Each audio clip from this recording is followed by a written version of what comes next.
So ஆ எனக்கு ஒரு சந்தேகம்யா. என்ன சொல்லு.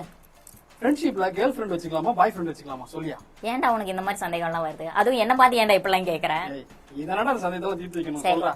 என்னோட கருத்து என்னன்னா, எப்பவுமே பாய் ஃப்ரெண்ட் தான்டா பெஸ்ட், கேர்ள் ஃப்ரெண்ட் எல்லாம் வேஸ்ட். எப்படா சொல்றது மாதிரி? ஆமாடா, கேர்ள் ஃப்ரெண்ட்ஸ் எல்லாம் இருப்பாங்க, என் கூடயே சாப்பிடுவாங்க, என் கூடயே ஊரை சுத்துவாங்க, ஆனா என்னை பத்தி பக்கத்துல போய் தப்பு தப்பா பேசுவாங்க. ஆனா இந்த பாய் ஃப்ரெண்ட்ஸ் எல்லாம் அப்படி கிடையவே கிடையாதுதான். பிடிக்கலன்னா விலகி போயிடுவாங்க. ஒரு பொண்ணை பத்தி தப்பா பேசுறதுக்கு ஒரு நிமிஷம் யோசிக்க செய்வாங்க. அதான்டா பாய் ஃப்ரெண்ட். ஓகேடா, அப்ப நான் இனிமே பாய் ஃப்ரெண்டே வச்சுக்கிறேன். ஓகேவா? அப்ப நானும் ஏய், ஒன்னு என்னைக்குடா நான் பொண்ணா பாத்துருக்கேன், நீ ஆம்பளைக்கு மேலடா. இருடா, கட் பண்ணிடாத. எனக்கு அர்ஜென்டா ஒரு கேர்ள் ஃப்ரெண்ட். ஸ்டார்டிங்ல நான் சொன்னேன்ல, என் முதுகுல குத்தாத ஒரு நல்ல ஃப்ரெண்ட், என் மேல பொறாமப்படாம என்ன குழந்தை மாதிரி பாத்துக்கிற ஒரு பொண்ணு எனக்கு நல்ல பெஸ்ட் ஃப்ரெண்டா வேணும்.